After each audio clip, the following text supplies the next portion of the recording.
If you want to know, let us know where you're from, please drop that information in the chat and we will get going very shortly. Thank you.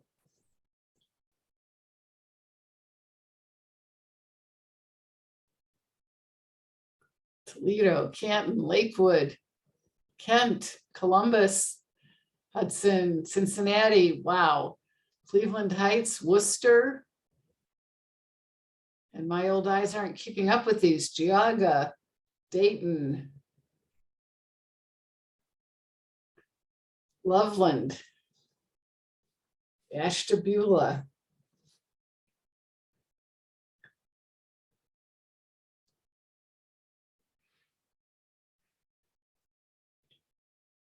We know a lot of people signed up for this, and I am not tech savvy enough to know that the more people trying to join simultaneously, if that creates any slowdowns, but we'll give it a few minutes so that people can settle in.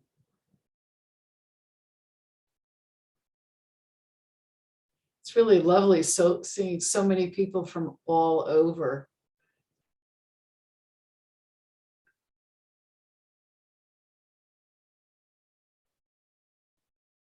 Including some folks who are heavily involved in public education and related issues.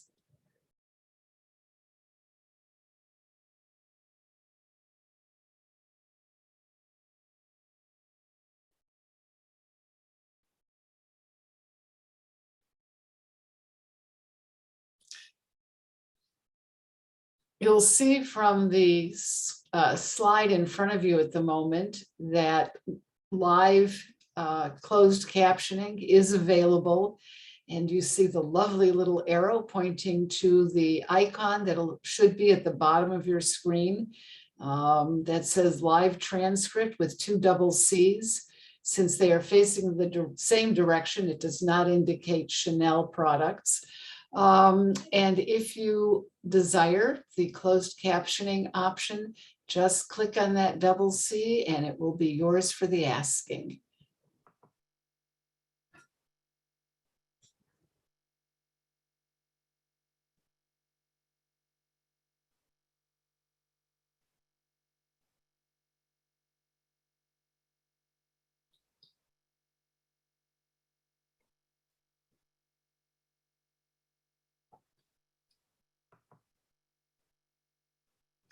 Macedonia and North Canton and yeah, I'm sorry, it isn't Chanel.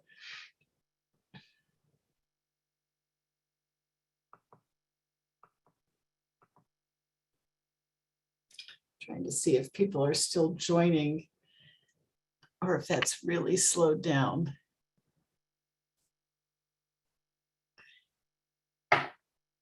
Well, it looks like the entrance has slowed, so I am going to start off tonight's very exciting webinar by thanking you all for joining us. I am Iris Meltzer, and I'm president of the League of Women Voters of Ohio. Tonight, our lead education lobbyist has organized an important webinar about fair school funding. But I'd like to start off this evening with an announcement and a request. On March 23rd, the League sent a detailed letter about the latest development in the congressional redistricting process to all its members. We see and acknowledge that there have been a lot of questions and some controversy about the latest decision that Lwvo pursued with ACLU Ohio as their counsel. However, this forum is not the time nor the place for that topic. So I will kindly request that all of you please ensure that your questions and comments are related to the important topic at hand tonight and not related to redistricting. If you have any questions or comments, please feel free to call the office or email lwvo@lwvoohio.org. Thank you. And get rid of that. It's now my pleasure to introduce Susie Kaiser Lwvo issue specialist on education finance. Take it away, Susie. Thank you. I'll be the moderator tonight. I'm speaking from my dining room in Cleveland Heights, where I've been a local activist for the last 40 years, public school volunteer for the last 30. I'm happy to be involved with the League and to be able to focus on such an important issue tonight. On behalf of the League and our partner organizations, welcome to tonight's program, Fair School Funding, the Unfinished Agenda, and How to Win. Thank you for being here. I'm grateful that so many organizations and individuals, including tonight's partners, share our commitment to the worth of every child and the importance of equal access to high-quality education. All of our voices will be needed if the legislature is to finally provide the funding that honors these values. I'd like to explain a little bit about why the League is holding this event and why now. Today is the 25th anniversary of the first Ohio Supreme Court decision in the DeRolph case that ruled that Ohio's school funding system was unconstitutional. The funding method was not good enough to provide high quality education in every community, regardless of the wealth of that community or the needs of its students. It still isn't all the way there. We're interested in this issue and in finding a durable solution because we are devoted to democracy. The country's founders saw an educated electorate as essential to effective self-governance. That's why providing for a public education system is written into the Constitution of every state, including ours. Education not only benefits each student, but it benefits all of us. It is this common purpose that is so important to achieve and preserve. The League of Women Voters Ohio has had a position on school funding since 1935, when the first foundation funding program was established. We also filed amicus briefs in the DeRolph case. When the courts find something to be unconstitutional, it is no small matter. When the legislature breaks the rules, it is urgent. Despite the efforts of determined advocates and committed lawmakers, after 25 years, a complete and lasting remedy is still elusive. Tonight's program will focus on what the DeRolph case tells us is needed to satisfy the Constitution. We will review progress since that decision, and we will identify the unfinished agenda. This is not the first time we've had a forum focused on fair school funding. We did it a year ago at this time when the fair funding proposal was making its way through the legislature, and we informed our members about the content of that. And I expect it won't be the last, because hopefully a year from now, we will all be fired up and pushing through the final resolution of this plan. After our history lesson and update on the status of the plan, we will take clarifying questions about that information. Since everybody is muted in a webinar, please pose your questions as we go in the chat, and then we'll try to review a few and get them answered after our history lesson. So at this point, I would like to introduce our first speakers to help us understand where the Fair School Funding Plan fits in our historic search to properly fund our public education system are two people who have worked hard on the issue and continue to do so, Bill Phillis and Steve Dyer. We're also happy that Dale DeRolph is also here, the father of the namesake plaintiff in this case. So Bill Phillis is the executive director of the Ohio Coalition for Equity and Adequacy of School Funding, the council of governments that initiated the DeRolph case 25 years ago, or more farther back than that.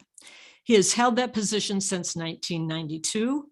And in January of this year, the coalition and 100 local school districts challenged the constitutionality of Ohio's Ed Choice Voucher Program. Bill has dedicated his career of more than 6 decades to public education and to defending the Constitution.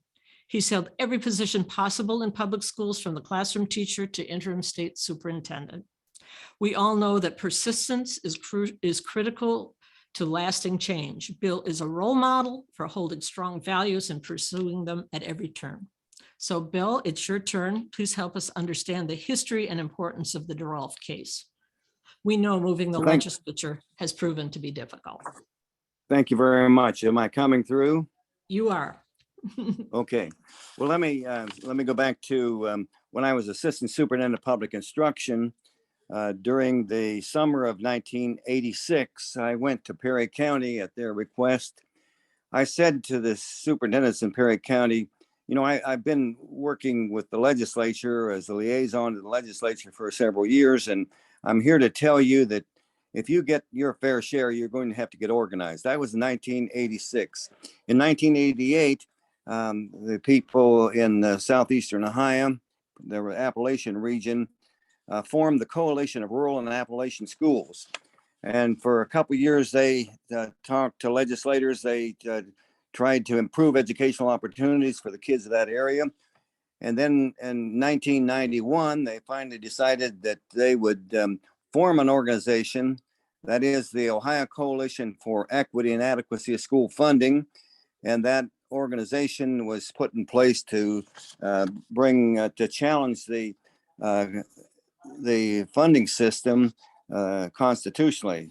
And so in 1991, they formed that coalition, the Coalition for Equity and Adequacy of School Funding.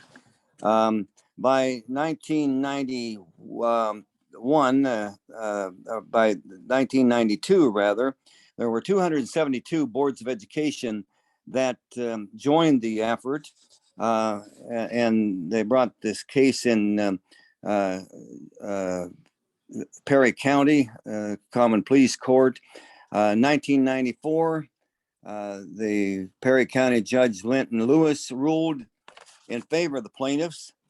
And then in 1997, the Supreme Court for the first time ruled against the state, declared the system unconstitutional. And then, of course, the court ruled 3 additional times and found the system unconstitutional. Now, what the court said essentially was, we need a new formula, and we need to have less reliance on property tax in the formula. What was the result of DeRolph? Well, 1,200 new school buildings was one result. Another result was that they increased the percentage of the state general revenue fund budget from 34.5% to over 40%. The problem was that that all the increase in state priorities, state funding priority for K-12 education, all the increase has gone to charter schools and vouchers. So that's kind of my quick summary of where we got to, 2002. And then I think Steve Dyer is going to pick up and go from there. But first, I want to be sure that Dale DeRolph has an opportunity to say a few words about his role in the DeRolph school funding case. Dale is on the Northern Local Board. The Northern Local Board of Education is the lead plaintiff. That is, the Northern Local School District is the lead plaintiff. And Dale's son, of course, Nathan, was the face of this litigation. So, Dale, I think you're on. If you want to kind of talk about why you were involved in this in the first place. You didn't have to get involved. You chose to get involved. So, Dale.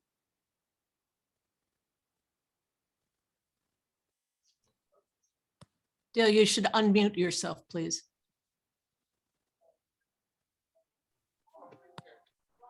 Did that do it? You're good. Yes, you're good. Okay. There were many things, I guess, that made me think that we were going nowhere. And of course, the main thing that many people heard about was that Nathan took a test sitting in a closet, basically on the floor, because there weren't enough chairs in the room, which is just unbelievable. He thought it was kind of cool at the time. He was a freshman in high school. He's now in his mid-40s, has a daughter who is in college, second year at Ohio State, and a son that's in the 8th grade. And things haven't changed much, other than I appreciate what the state has done in terms of the building capital fund and so forth. And it does give me some sense of satisfaction that we see the schools that we do. But right now we're in a position at Northern Local where we're asking for a levy in May because the last two changes in the funding formula have caused us about $1.2 million in lost revenue. So we're back right where we started. Okay, thank you so much for standing up and speaking up and continuing to speak with us tonight. Our next speaker is another long-term school funding expert and advocate, Steve Dyer. After a career as a journalist, Steve served in the Ohio House between 2008 and 2010, where as chair of the House Finance Committee's subcommittee on primary and secondary education, helped design a serious response to DeRolph, the evidence-based model. It's sort of the precursor of what Cupp and Patterson have brought to us. He knows how to use data to understand issues and did a lot of that during his 10 years with Innovation Ohio. And he is on the steering committee of that voucher lawsuit. So Steve, you want to share some of your data? Happy to. First of all, I wanted to thank Dale and Bill for, if it hadn't been for them, we'd still be, we'd be in a lot worse mess than we are today. So, we literally, the cliche is often we stand on the shoulders of giants, but the giants happen to be on the screen. So it's even better. Yeah, if we can just go to the slides. This is the Ohio Legislative Service Commission. This data all comes from the Ohio Legislative Service Commission or the Ohio Department of Education. This is the share of the state budget that goes to K-12 education. And as Bill intimated earlier, there's, because of the privatization of a lot of this, of charters and vouchers, this looks different, but over time, you kind of see where we're headed. And right now, we are approximately the same share of the state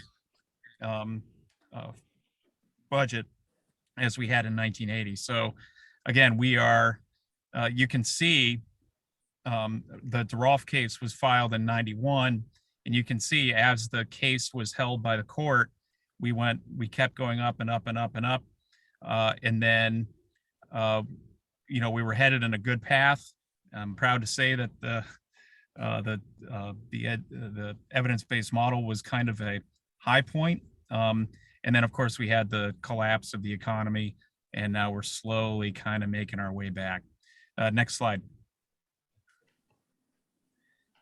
This is again, one of the things that the DeRolph case stands for, and the thing that most people remember, primarily because they feel it when they pay their property taxes, is the over-reliance on property tax. It was only half of the ruling, as Bill talked about. The other half was finding a formula that worked. But if you look back in 1994, 95, this is the farthest back that Ohio Department of Education data goes easily.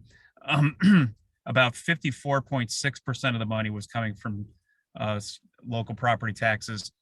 Now it's about 55.2. And again, this was the most recent school year. This is not the current school year. This is the one before. So this is not reflective of what's going on with the Fair School Funding Plan. But as you can see, we are very much in the same predicament we were a long time ago. You'll see that there's only 1 year where more state than local revenue went to education, and it happened to be the second year of the evidence-based model. And that's just something I think that's probably the only time you could even potentially argue that the state was living up to its constitutional obligation. Although I would say that that's probably not true either, but you could at least make the argument. Next. Now, school privatization has had real effects on on the ability of local school districts to achieve what they to receive what they need. And as you can see, around the same year of the first DeRolph case, there was almost no money going to charters or vouchers. It was about a $2 million program out of a 10 to $12 billion a year budget. And it has skyrocketed over the years. Now we have over $1 billion a year going to charters, which is actually more than ever went out when we had ECOT. Vouchers are now almost $500 million on their own, which is, when I left the legislature in 2010, it was about 80 million. So it kind of tells you where we are on that. Next slide. And as you can see, especially since the 2010-11 school year, we have seen a massive change over the last decade in funding for privatizations. Charters, I mean, it looks like, charter schools haven't gone up at all. But in fact, they've gone up 44% over the last 10 years. But that just pales in comparison to the nearly 350% increase in vouchers that have just exploded over the last decade. And again, this money, unlike charter schools, as we learned with the ECOT scandal, you could at least audit charter schools. The money going into vouchers are not audited at all. And we can go into the voucher lawsuit at some point, but this is significant money that 25 years ago was going almost exclusively to public school students, and now it's not going there at all, and that has left public school students in a lurch. Next. And this graph kind of gets to it. The red line is the amount of money going to public school districts. The blue line is the amount of money going to K-12 education overall. And as you can see, a significant portion of the money that has been increased to education since the DeRolph case, almost all of it has been eaten up by the increased investment in charters and vouchers. Next slide. So much so that if you look at the amount and you do an inflation adjustment on the 1997 amount going to public school districts, we're actually below that now. And that was last year. So again, that's not this current school year, but it was the 2021 school year. We're actually below the amount we were spending in 1997 in inflation adjusted dollars, primarily because of the massive commitment to charters and vouchers the state has decided to make instead of the commitment it's needed to make to public school students, which was the whole point of the DeRolph case. Next. Now, this is what a school funding model should look like. This is the evidence-based model that we passed in 2009. And as you can see, what you try to do with a good model, and again, the two big holdings in the DeRolph case were you needed to find a model and you needed to rely less on property taxes. Well, you can see you relying on property taxes more than ever now. And there was no model until the Fair School Funding Plan came around. This was our attempt in 2009. And what you try to do with a model is figure out what do kids need and then what's it going to cost. It's pretty simple. Finding out what, delineating what students need and what the formula should look like has never been the challenge. The challenge has always been the gumption. And the state has always blanched at the cost. But to their credit, they didn't last time in the last budget, but they very well could next budget. But again, this is the money that was going out for teachers of course subjects, specialist teachers, lead teachers, summer remediation, school wellness coordinators. Again, these are the kinds of things that schools need. Next. Wyoming. Why do I pick Wyoming? Well, they have a very similar model and they are considered the best funding system in the entire country by Ed Week, which is the newspaper of record for K-12 education. And as you can see, a lot of the same stuff is funded in the Wyoming model that was funded in the evidence-based model and also is being funded in the Fair School Funding Plan. Next. Next. And as you can see, in Wyoming, when they made a commitment to a fair funding formula similar to the Fair School Funding Plan and the evidence-based model, the state share almost completely reversed. Next. And state aid per pupil shot up. So again, this is why Wyoming has become, next slide, has become the fifth to seventh rated state in the entire country, and why we have fallen from fifth when we had the evidence-based model now down to the mid-20s. It'll be interesting to see what the impact of the Fair School Funding Plan will be on these Ed Week quality counts ratings. Next. So again, the Fair School Funding Plan is probably the best opportunity we have to get this right once and for all. It passed with over 80 votes in the 99-member Ohio House, completely bipartisan, and has a real opportunity to fix what Dale and Bill started so many years ago, and we've just got to keep on them. And I'll let them talk about it, but I am so excited that we have this plan in place, and now it's just giving the state the gumption to follow through on it and no longer blanch at the cost. Great sharing. Thank you. Great data. So now we'll turn to our recent history and focus on the comprehensive formula and funding plan that is known as Patterson, and then is also known as the Fair School Funding Plan, which appropriately describes what it achieves. Our next two speakers, both our former representatives, John Patterson and Jim Betts, will explain the funding plan. So in 2013, excuse me, after 29 years teaching history at Jefferson Area High School in Ashtabula County, Dr. John Patterson ran for Ohio House with the goal of fixing the state's school funding system. In 2015, Representative Patterson, a Democrat, met the newly elected Republican representative from Lima, Bob Cupp, and this bipartisan duo took on the project of crafting a funding method that would effectively serve the diverse needs of Ohio students and 609 school districts. In December of 2020, during his last days in the legislature, 87 of the 99 members of the Ohio House voted for the Cupp-Patterson plan. Unfortunately, it stalled in the Senate and the clock ran out. That didn't stop Patterson and his team.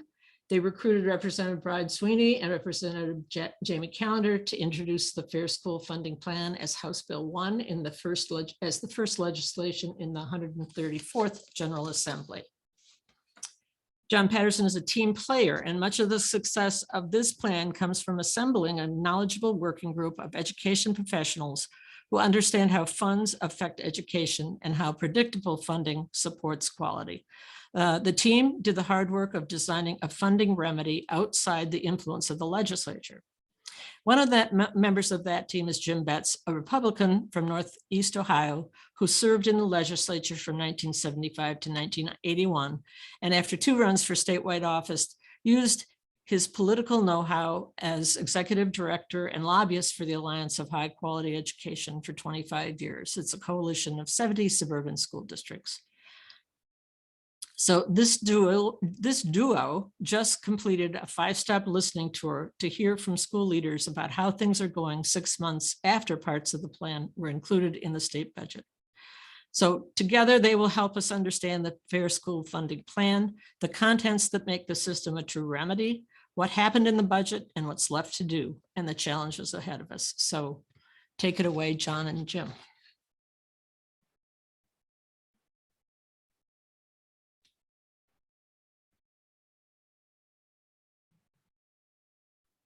You're muted, John. Sorry, I got excited about school funding and forgot to unmute myself. But the volume of people who are on this call and the vast nature of what we're trying to undertake here is just beyond description. And I want you to know that I think gubernatorial candidate John Cranley is on. I did see that Lieutenant Governor candidate Teresa Fetter, a longtime advocate of education, is on this call too. So, and I think I saw Francis Strickland here in the chat. Point of matter is, we've got an all-star cast. Let's get into it. As a former teacher, I saw what the cuts were doing to our students, and I was determined that in order to benefit them for their futures, that we had to have a predictable and a sustainable school funding system in place for our school boards so that they could do what's best locally for our kids. And so, as you heard, then Representative Cupp, now Speaker Cupp, and I launched this work group. And we wanted the professionals who deal with this every single day to guide us. So we recruited 8 treasurers from around the state, 8 superintendents around the state to form 8 different subgroups working together. They're from wealthy districts, they're from not so wealthy districts, large districts, small districts, and these people are dedicated. And I can tell you that of the 16 original members of the work group, only 1 has left us, and that is because of retirement.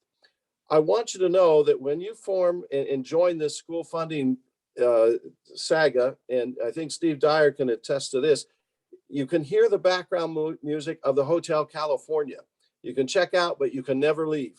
We're that dedicated, and it becomes something that is just part of us.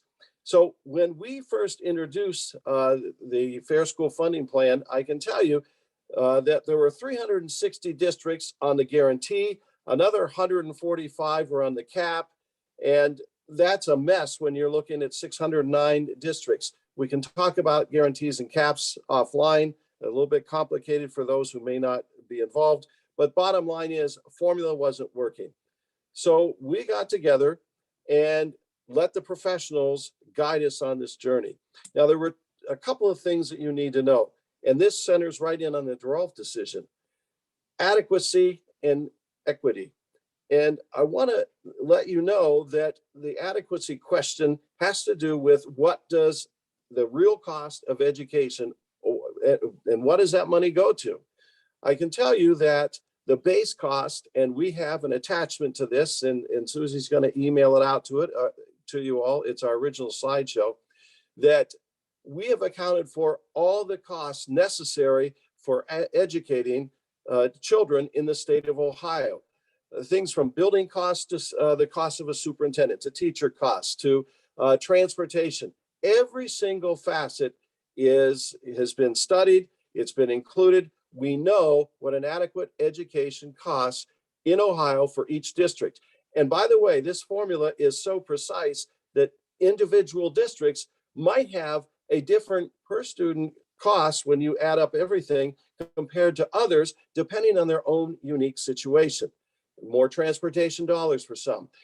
Some, because we base this on class sizes, might have greater needs for lower elementary staff.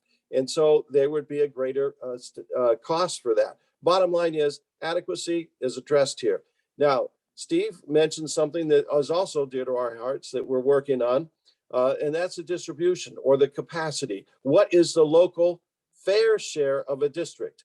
And again, you heard there was an over-reliance on the property tax. And what we've done when this is fully rolled out and implemented, what we've done is blend property wealth and income wealth to arrive at a more precise measurement of what a local district ought to be able to generate on its own.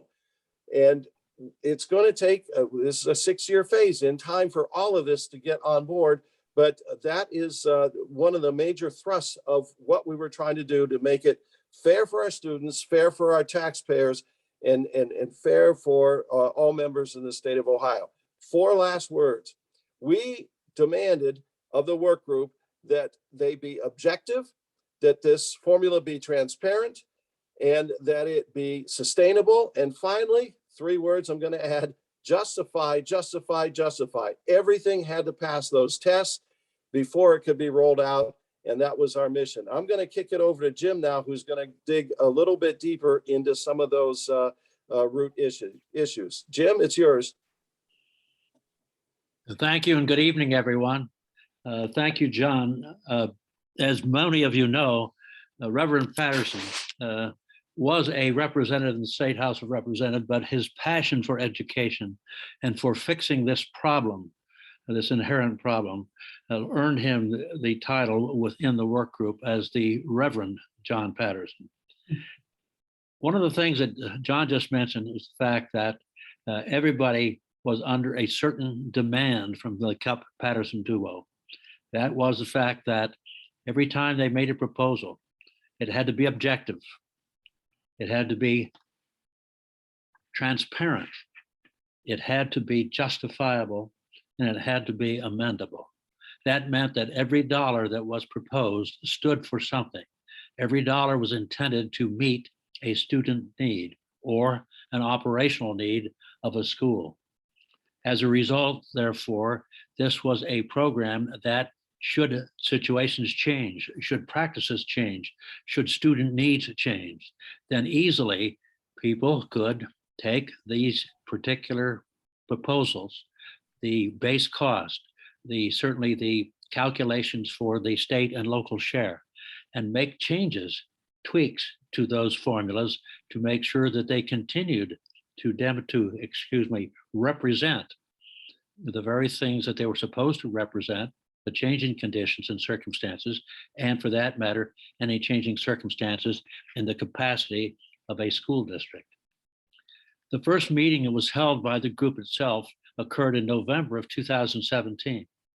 And there were at that meeting presentations by two former directors of the Office of Budget and Management of the state of Ohio, people who had the responsibility for developing a budget on behalf of the governor, which always, of course, included the allocation for primary and secondary education. There also was within that group a major litigator from Bricker and Eckler, who was one of the mainstays in the representation of the plaintiffs in the DeRolph litigation, and a representative from the National Governors Association who provided insights, suggestions, and things to consider from other states as the work group proceeded to try to satisfy the requirements under the Patterson leadership.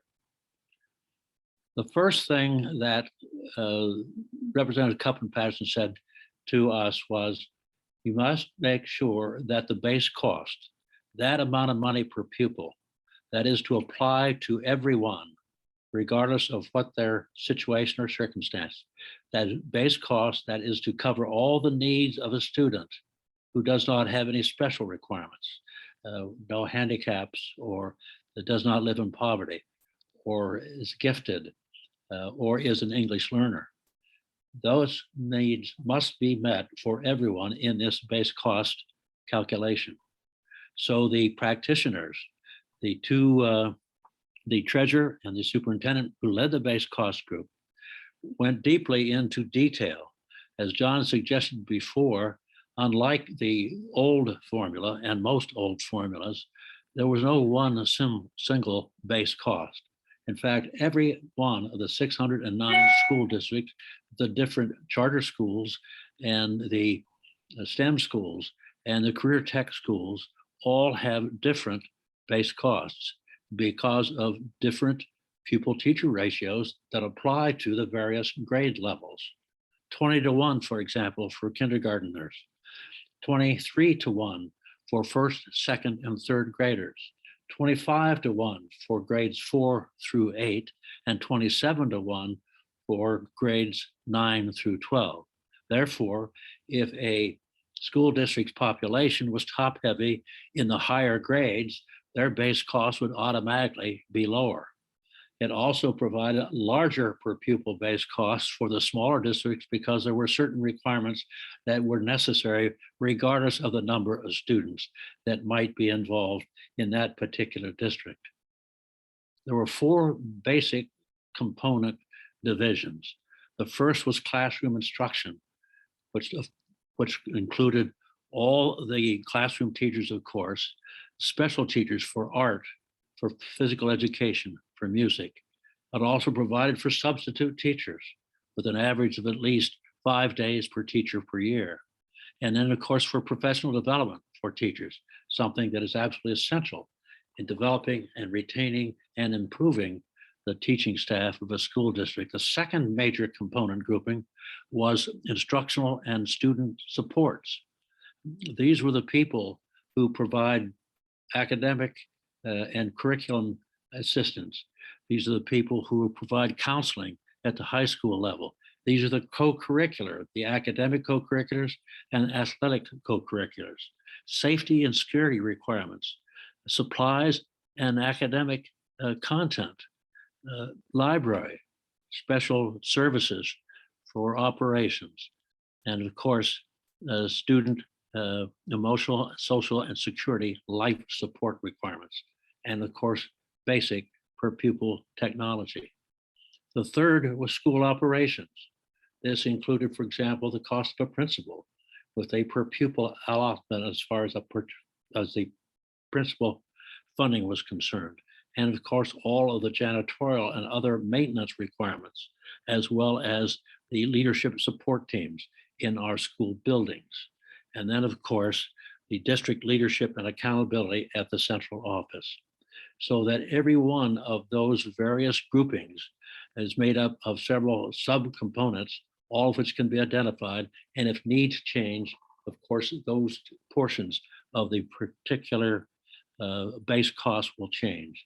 As a result, you have a rock solid base cost structure, and one that everybody can be confident satisfies the adequacy portion of the DeRolph decision. We were fortunate to have former Ohio Supreme Court Justice Bob Cupp throughout this process, and of course could rely upon his very considered opinion with regard to the needs and requirements of DeRolph as we fashioned that base cost structure. The other part, which is also mentioned by John, that has considerable impact on satisfying the court, especially that concern about equity among school districts, regardless where they might be located and what their financial circumstances might be, was the calculation for determining exactly what percentage of the total requirements would be provided by the state and which would be rely upon the local efforts of voters to support their school districts' education requirements.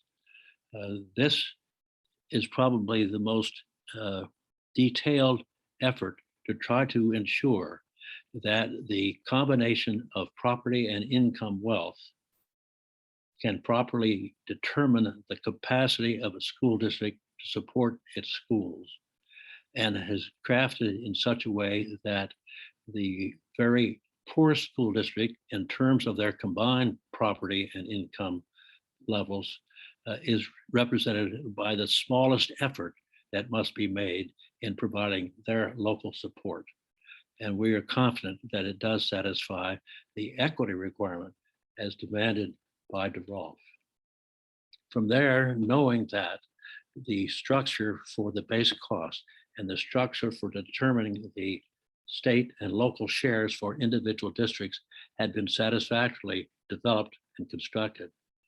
The attention, of course, also went to those additional or so-called categorical funding requirements and funding processes that could satisfy the needs of those who had special needs, kids with handicaps, those that are gifted, those that are living in poverty, and those that are becoming for the first time literate in English and trying to determine, I should say, find their way through the Ohio education system, even though they may not even have been literate in their own language from wherever it was that they arrived from into the United States. Those are particularly difficult challenges because the variety of needs and the degree and extremity of those needs among students with these special requirements is very difficult to ascertain. One of the things that was common among all the work groups was their reliance on available literature with regard to studies that had been done, research that had been done around the country in recent years. With regard, for example, to the economically disadvantaged, which now constitute about 50% of all the students among the 1.5 million in the state of Ohio. It had been proven in research done by the University of Syracuse, by the state of California, and by the Education Trust in Washington, D.C., that every child who suffers and comes from an environment that can be accurately described as economically disadvantaged requires at least 30% more resources than are established by a state appropriate base cost. Ohio's contributions for the economically disadvantaged are woefully short of that particular standard. One of the first things that the work group for the economically disadvantaged did was to determine that at least a $150 per pupil addition should be made on an interim basis as we prepare to, through the results of the study, find out exactly what it is that Ohio should be providing for those who are economically disadvantaged.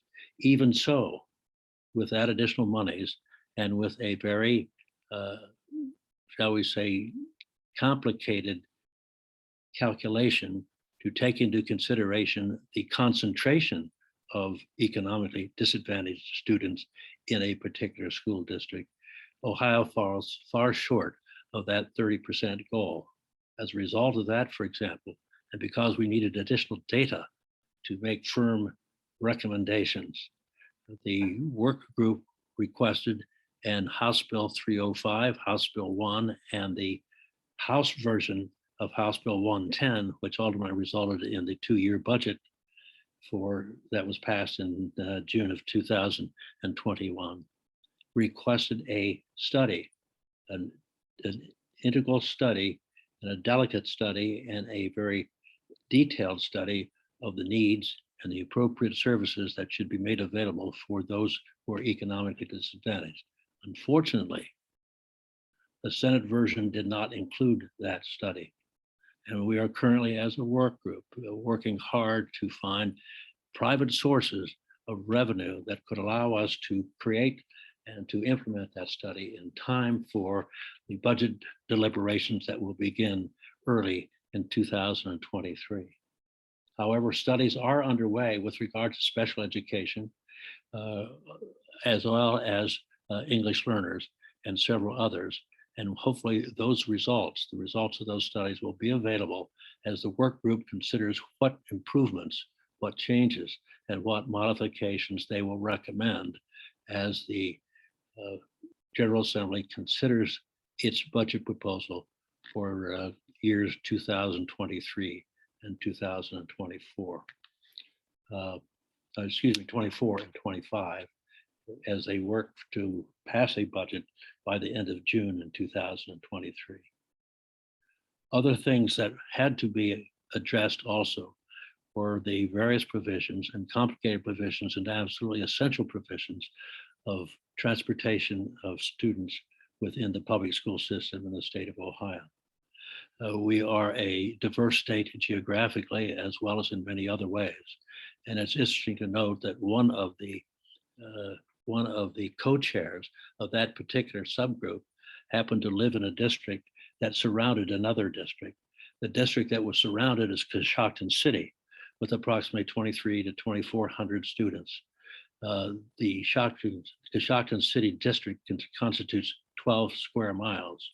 The surrounding district, represented by one of our co-chairs, is Riverview, with approximately the same enrollment, but its geography constitutes 379 square miles. So we took another look, a very detailed look at how monies were being allocated to transport kids.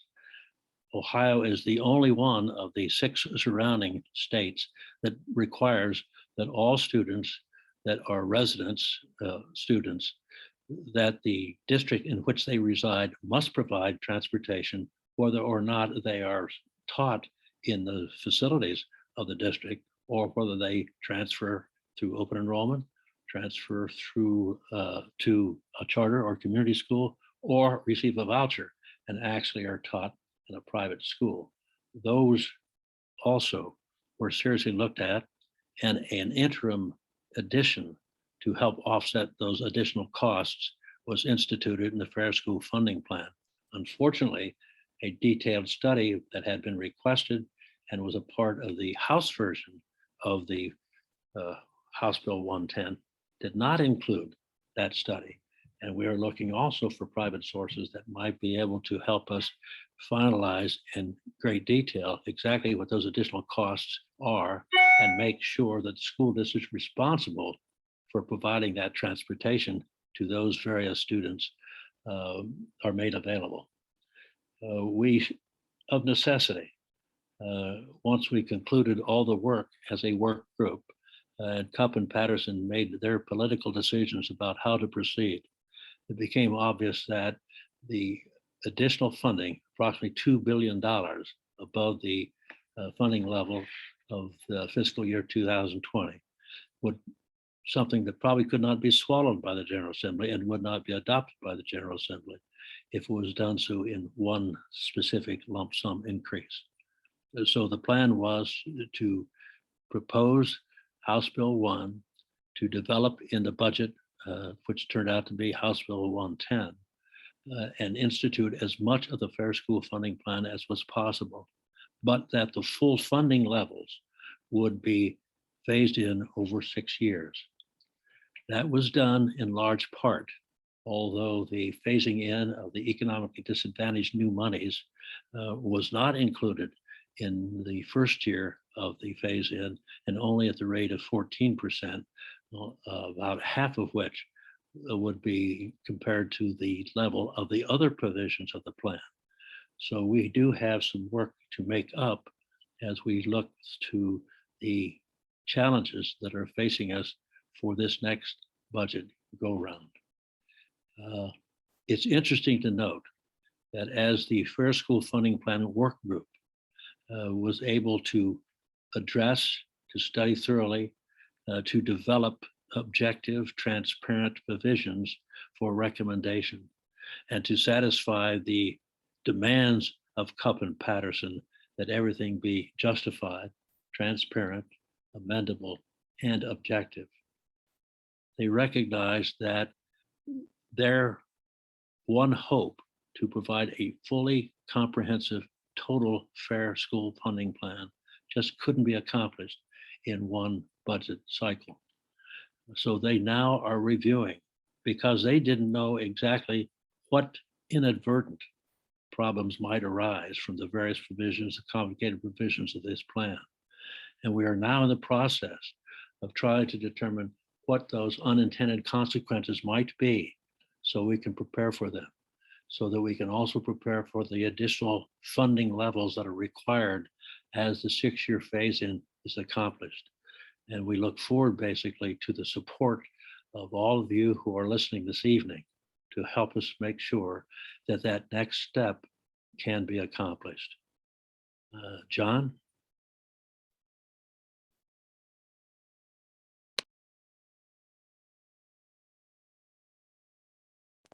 Sorry, I did it again, Susie. I get so excited about school funding, forgot to unmute myself. I will be brief, but you need to know the challenges that face us. First of all, I'm no longer in the legislature and haven't been since December of 2020. Secondly, Speaker Cupp is termed out too. His last time is right now, he's down to a matter of months. That's a major loss. And then thirdly, Jim and I were fortunate enough to watch the state of the state yesterday in person. And as we were looking down from the gallery, we were trying to pinpoint, and we have a list of persons who can fill the gap. Who are going to be the new champions? We have to identify those folks, and we have to encourage them to move this forward. I can tell you that we have some major hurdles in the Senate. You know what happened between the House version and the Senate version. Got a lot of work there to do. Something else that was disappointing yesterday, the governor in his address talked about this wonderful vision of Ohio. The Ohio's on the rise, that we're moving forward. Well, none of that's going to happen unless we have an educational funding system that gets our schools moving and allows our students to achieve their full potential and fruition as a result of the programming that has to be sustainable. It all it comes down to ed funding to make sure that our kids get the right education they need. And speaking of ed funding, here's another challenge. This is expensive. Steve Dyer was able to give you an idea of how much it costs. We need between $300 and $350 million every year, year after year, in this 6-year phase-in to make it happen. We're that far behind. We owe it to our kids. We owe it to our state. We owe it to the future of everybody who calls Ohio home. And Jim, I'm going to turn it back to you for the ask.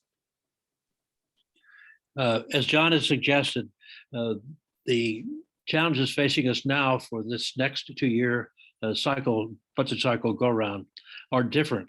The Fair School Funding Plan Work Group basically has spent its time primarily academically, looking at needs, discovering the costs, trying to find ways in which we could make sure that anything that we are able to provide and the General Assembly is willing to provide will meet the needs of kids. This is a funding plan that is designed around the needs of students, and it should remain that way. Now, of course, the problems become, yes, we'll try to correct all those things that we may have inadvertently failed to cover, or we find that the impact on school districts is different than that which we anticipated for whatever reason. We're looking now, for example, at a transportation portion where it appears as though the language in the bill only allows the Ohio Department of Education to fund those school districts that are funding their transportation needs on a per pupil basis as opposed to the per mile basis. Obviously, it was intended that both options would be covered. So these are some of the things that we are trying to understand, trying to find language that would correct it. But what we now have, as much as anything, is a political challenge. As John has suggested, the speaker will not be with us. So therefore, the two founding fathers of the Fair School Funding Plan are absent the General Assembly. As John has suggested, we have to find champions within all 4 of the caucuses, the Republican caucuses in the House and Senate, the Democratic caucuses in the House and Senate, that are dedicated to the passage of the next iteration, the years 3 and 4 of the 6-year phase-in. And this will only happen if, in fact, the General Assembly is convinced that the needs have been properly identified and that the money is available. And don't let that argument, we can't afford it, determine, or I should say, deny your commitment, because the current tax structure resulted in an almost $1 billion surplus at the end of the last fiscal year. Based upon projections so far and current revenues, that same existing tax structure will provide almost the same kind, the same size of surplus for the end of the current fiscal year. As long as that tax structure remains in place, despite, for example, the effects of the pandemic, it appears as though it will easily accommodate the needs of the Fair School Funding Plan. So that is not a valid argument. We ask that you contact your legislators. We ask that you talk to the civic organizations, to the service clubs, to your local governments.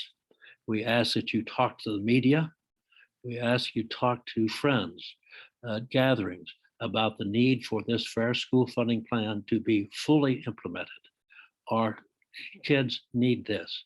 Ohio as a state, in order to compete in a much more global type of economy, a much more competitive national economy. We need this Fair School Funding Plan to ensure that every child, no matter where he or she goes to school, has a high quality educational opportunity. It won't be just the work group. It won't certainly be Cupp and Patterson, and it won't be just the legislators that are involved in this fight. The people who do make those votes, they are called upon to make those votes, need to be informed, they need to be motivated, they need to be convinced that this is one need that the state of Ohio cannot afford to fail to meet. Thanks very much for this opportunity this evening. Wow, that's a lot of information to digest, but it is indicative of how complex it is to create both a formula that works and to have the political will to pass it.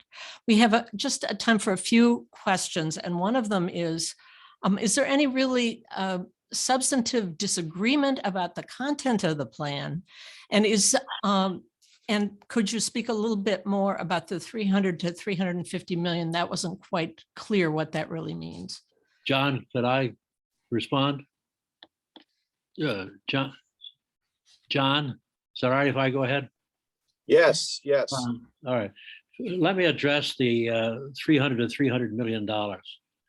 That 300 to 300 million dollars year over year is the amount of new money that must be required to fund the phase-in additions to the plan. Okay. And that, however, compared to the traditional, at least in recent history, the average over the past decade or slightly more has been an increase in school funding of approximately 160 to 180 million dollars. So it isn't as though they have to find that much more than they normally did in funding each successive year as far as school funding is concerned. Okay. I'm So- sorry, Susie, what was the other question? Jim, I can handle that one. Yeah, okay. Susie, you wondered if there were any criticisms. No criticisms relative to the base cost. There's been some questions, a few about the distribution, mostly how that works. What we found though, transportation has been a concern for some of the districts, and that is because ODE didn't quite understand or the translation from what our intent was to what the practice should be. That got lost. We're fixing that. Another issue, some districts don't have all their students counted yet because we've lost them in the pandemic. And if we're going to, there are about 40,000 students that I knew of last count who are unaccounted for. They were taught at home, they were in charter schools, whatever. If once they are determined to be in their home school, then of course that impacts the base costs. So some little tweaks, Susie, but that's essentially not a lot of pushback once people understand. We do know that economically disadvantaged, we're behind, and we're fully committed to getting that rolling where it should be. I guess that brings me to, so what will it take to fully roll out the plan? What's missing? Do you have a few things on the wish list that are essential? Well, we still feel that because of the studies, because the studies that have been authorized and funded, there are obviously some areas where we expect to make changes. We just need to have more data to be certain that we can meet the standards that have been established by Cupp and Patterson as the objectivity, the transparency, and its amendability. We think that we will have some additional information for 9 of those studies in time to be able to analyze and review the results of those studies and make specific and appropriate recommendations as to how those changes should be implemented and phased in along with the rest of the plan. Okay, I think at this, thank you very much. And thank you all for the questions. I think we need to move on. And at this time, I want to introduce Tracy Nahara, a school funding expert in her own right and the executive director of the Children's Defense Fund of Ohio, a nonprofit child advocacy and civil rights organization, who will speak to the need to stay the course. Before joining CDF, Dr. Nahara worked for Battelle for Kids and spent 8 years in the state's Office of Budget and Management as the education section chief. She helped conduct the last study that identified the costs of funding education for children with disabilities. We've asked her to do a call to action. While you guys have done that for yourselves, we have other spokespeople who want to do the same. So please, Tracy, thanks for being here. Thank you so much for inviting me. And just one little edit. I was involved in the cost study for gifted education, not special education, but that's okay. So, well, first off, I just want to just clap my hands and wake everyone up. You know, we've gone through a lot of, really dense and detailed information, but it's important that, we talk about that because school funding is complicated. There's a lot of details, there's a lot of issues involved. But I'll tell you this, the most important thing that you need to remember is that we have a school funding formula right now in temporary law, and it has been developed over time with a work group of individuals who work every day in the schools, every day on behalf of our children. And, the work that they've been able to accomplish is important, that we believe and we have confidence that when fully funded, it will provide a high quality education for every child in Ohio, no matter what their zip code. So if someone could get to my slides and put them up here, that would be wonderful. And I'll do our call to action. And as they're pulling those up, I will say that, it's really great to see my colleague here, Steve Dyer.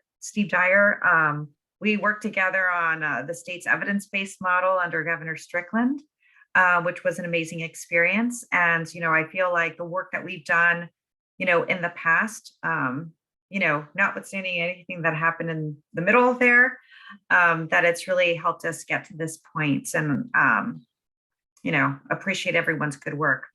So there are 6 things that we believe are needed. So 6 steps. Number 1, support investments in high quality public education for children throughout Ohio to thrive and flourish academically. Number 2, make the Fair School Funding Plan permanent and part of the Ohio Revised Code. Remember, it is in temporary law right now, which means it has to be redeliberated again in the next budget process. Adequately fund a full phase-in of the Fair School Funding Plan. People, we have $1 billion surplus. We don't have a lack of funds in Ohio, we have a lack of will, and we need to overcome that. Create a standing commission that will make updates to the plan components as needed.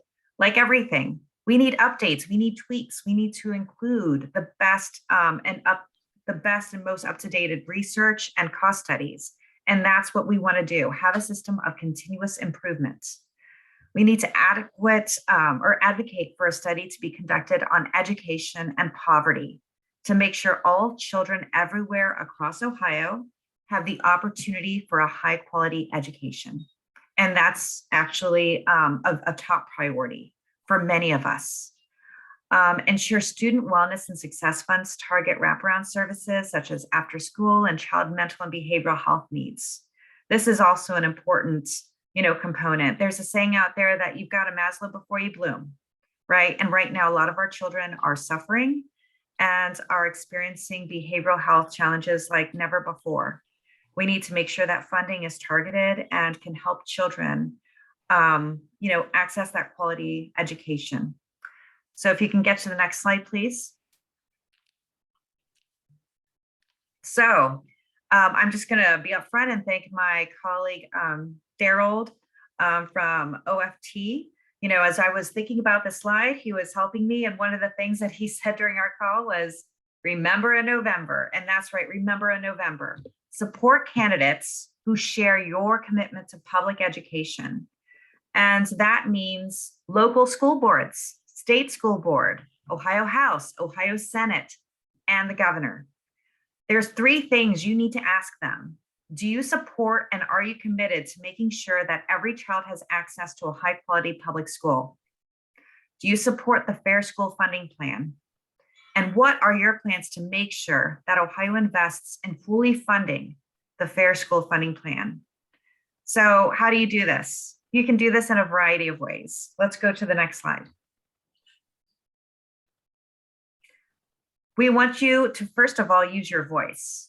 And the thing is, children, they learn a lot from the adults around them. And when they see you using your voice, whether it be at the ballot box, contacting your elected officials, writing a guest column to your local newspaper, just engaging in conversations about school funding with friends and neighbors, They're learning that being civically engaged and caring about issues is something that adults do and something that they should do as well as they're growing up. So we don't only have to strengthen democracy, we have to raise democracy through our children. So what I have right here is a way that you can do this. Share your support of the Fair School Funding Plan and your commitment to public education by texting children OH to 52886.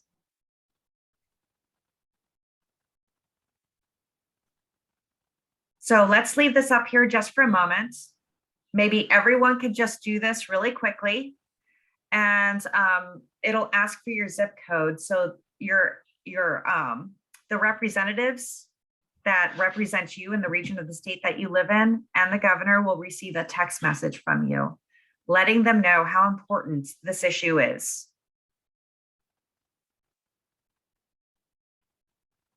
All right. And you'll see it also here in the chat. So I will conclude and say thank you all very much. Thank you for your commitment to public education. Susan? I knew if I called you, you would knock our socks off. Thank you so much. So the final fate of this plan rests with the state lawmakers who will be elected this year. That's the whole House and half the Senate and the governor. Fair school funding will depend on electing those legislators who are committed to public education and understand their responsibility to uphold the Constitution. It'll take all of us to make sure that happens. So at this point, I'm glad to introduce our first community leader, Tom Roberts, who since 2017 has been the elected director of the Ohio Conference of the NAACP. Based in Dayton, he is a former state representative and state senator serving in the legislature from 1986 to 2009. I hope I have that right. You do indeed, yeah. He also served on the House Civil Rights Commission. Bill Phillis recently included him in his bipartisan list of legislators who have been champions of public education. So do you want to speak to why this matters to you and what you can help us do, what you can do about it? Thank you, Susan, and thank you for the League of Women Voters, Iris, for inviting me to be a part of this panel this evening. I'm looking at the numbers, and over 170 some people were on this call this evening. I hope that's excitement, enthusiasm to keep the conversation going about fair and thorough funding of public education. I'm gonna do a quick reflection before I give my minute statement, because I'm honored that I served on the School Facility Commission under Governor Strickland when we appropriated so many dollars for building those schools, which was one of the decisions of what that came out of DeRolph. And just say that there's so many champions on this call, and I had the opportunity to talk with Representative Patterson when I was in Ashtabula a few years back. And NAACP is committed to a formula to fund public education. And I'll give you a little bit about that in my statement, but I just want to reflect one other thing, is that I remember, and maybe one of the guys on this call can remind me, there was an Augenblick study that talked about funding of public education. And when the General Assembly saw that cost, it said, oh, no, it's too much, too high. So we've had that kind of information, and I'm glad to see Steve Dyer put it back out there again, because that's exactly what we need to do, is to find ways, money and dollars to fund public education. And I was reminded just a few years ago that the LSC, Legislative Service Commission, had a committee that advised the General Assembly on education. And because they were doing such a fantastic job in educating and sharing, the General Assembly got rid of that group. And so they're no longer there. So the work is uphill, and I'll be glad to work with the committee who's working on keeping this issue going. NAACP has a national board. There's only one board, it's the national board. The rest of us are conferences and units. In Ohio, we have roughly 40 units. So I say that to you because most of my comments are saying to you, this is our national position in which the state conference adopts. And I might be quoting one of you who paraphrased W.C. Fields when he said, it's easy to decide the DeRolph school funding case. The Ohio Supreme Court did it 4 times. The nation's oldest, boldest civil rights organizations have been out front. 64 Civil Rights Act, 65 Voting Rights, 68 fair voting. NAACP's position is we will work to ensure that all disadvantaged children and children of color have a path to college, successful careers, by ensuring access to great teachers, equitable resources, and challenging curriculum. Financing the school system of a public education in the United States currently ensures that community wealth disparity will continue into the world of education. So by relying on the property tax, school funding will continue to do what it's doing from the word go. It is NAACP's position at the national level and at the state level that relying on the property tax creates these disparity. We have since 2016 been working as a group and with the Ohio Department of Education to put together a report that deals with practices of best practices for public education for students of color. And we will soon be ready to release that report. I will be doing a presentation on Saturday at 11 o'clock, but the study has been with practitioners across the state of Ohio who have both Black and white, who have been educating our Black students, who have given us their best practices as the best academic practice model for Black students. So we'll surely be releasing that report. We did it in conjunction with the Ohio Department of Education and others across the state. But I think working with you and this work group, it will be able to clearly address the issues that DeRolph started in 1986, my first year going to the Ohio General Assembly. 25 years later, we still are at it. It's pathetic. We need to work on. I'll be glad to share with you and be a part of any work group that's truly adequately trying to fund public education. Thank you. Thank you very much, Tom. Now I'd like to introduce an education leader who knows how important funding is to educational opportunities for students, Melissa Crapper. Melissa was elected president of the Ohio Federation of Teachers in 2012 and has been in the funding fight ever since. For 16 years, she was a library media specialist in Georgetown Public Schools and knows up close the importance of state funds to rural districts. Melissa, nice to see you. Thank you. It's an honor to be part of this group of people who feel so passionately about this issue. And as Tom just said, to see so many of you on this call listening is really inspiring. It gives me a lot of hope for what we're going to be able to do. I'm going to keep it short and sweet here because we've heard a lot of good information already. It's been 25 years. And over those 25 years, not only have we not been adequately funded, but the needs have increased. Talk to any teacher, anybody who works in a school, from bus driver to secretary to aide to superintendent, principal, and the teachers, and they could tell you what our schools need right now, what our shortages are, what kind of problems children are bringing in the classroom, what we need. But we've had a study commission who's already determined all that and how we fund it. We just need to make it happen. So to me, it's really simple. What it comes down to is, if we believe that children are our future, then we've got to fund it. If we believe that a high quality education is a key to success, then we've got to fund it. If we believe that every single child, no matter what their race, no matter what their religion, no matter what their sexual orientation, no matter whether they live in an urban district, suburban district, or rural district, that they deserve to have access to an education, then we've got to fund it. If we believe that public education is the bedrock of our democracy, then we've got to fund it. I mean, back in 2013, it was said by a person who now happens to be our president, Joe Biden, don't tell me what you value, show me your budget and I'll tell you what you value. So it's time for our legislators to put their money where their mouth is and to fund our future. And we heard Tracy talk to us earlier about what we need to do, but it always bears repeating. We need to make sure that we are electing people who will support the fair school funding formula. We need to ask them before, when we're thinking about who we're going to vote for, we need to ask them. We need to make calls. We need to send emails. We need to talk now. We can't wait till during the budget cycle. We have to be talking about this now. And we have to understand that there are threats out there. We were successful because of our advocacy in getting the first part of this formula passed. It's because of all the work that people like you did that we were able to get this formula into place. But there's no commitment to it beyond these 2 years. We have people who want to send the money elsewhere. They want to privatize our system. It is up to us to continue to be activists to make sure that we keep this formula in place and that we fully fund it. This is for our future. We have to fund our future. Thank you so much for being on here and for the activism you've done and for your continued advocacy into the future.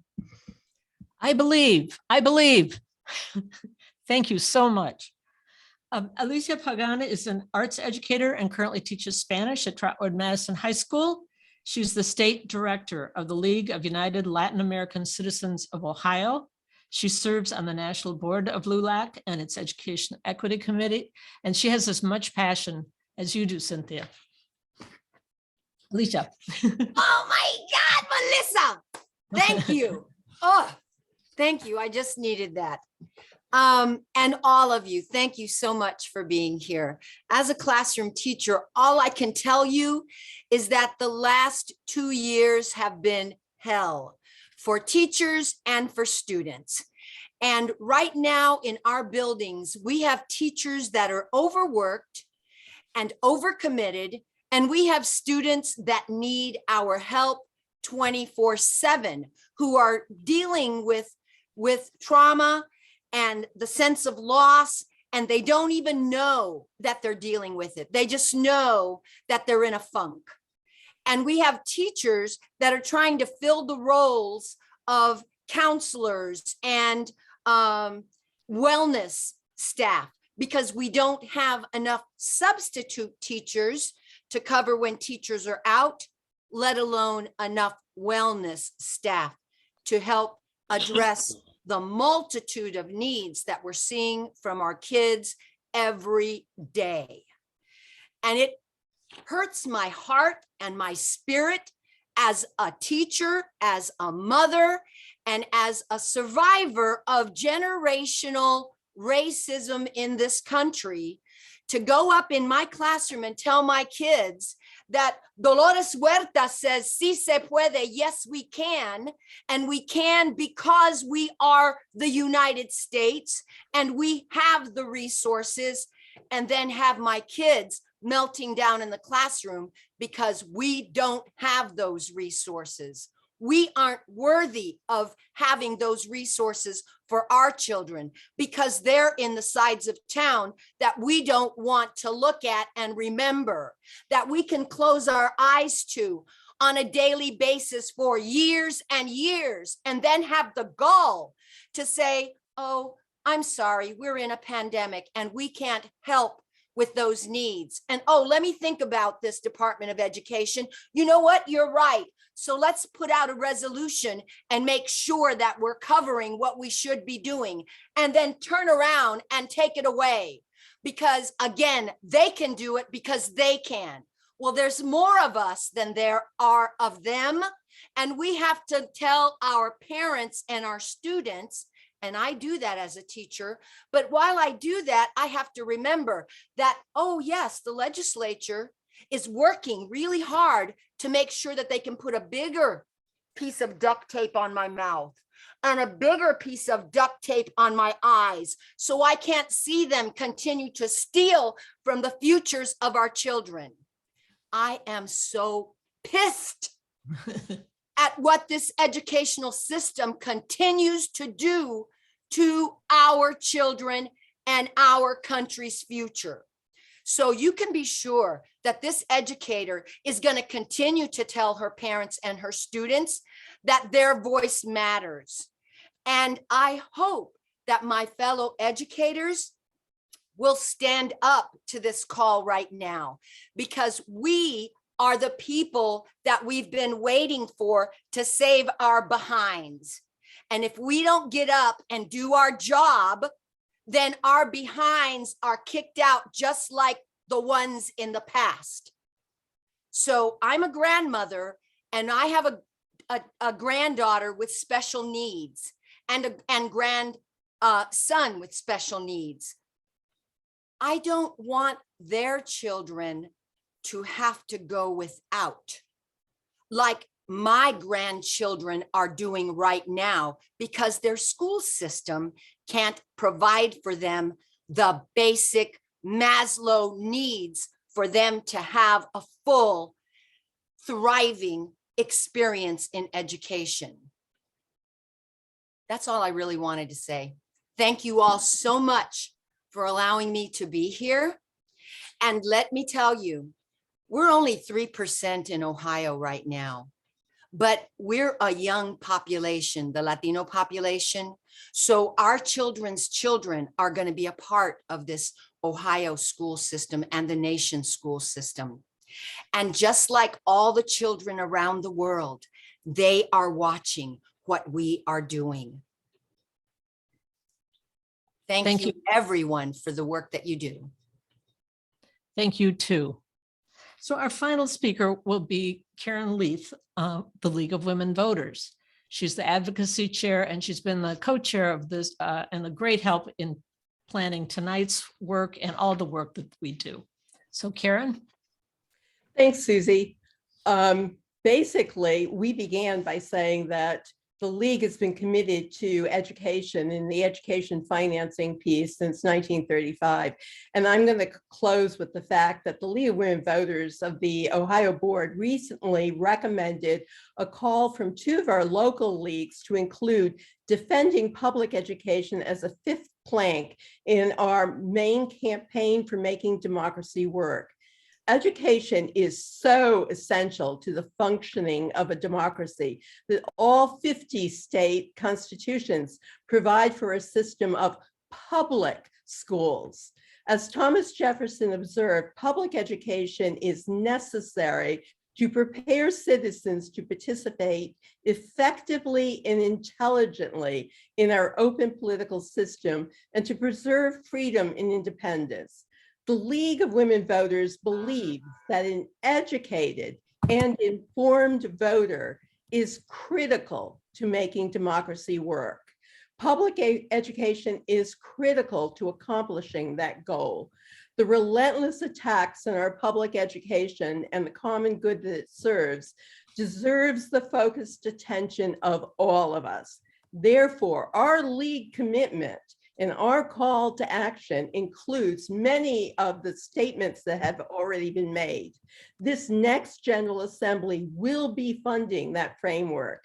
We need to make sure now in election season that every candidates forum includes questions about fair school funding, that every voter knows enough to ask those questions.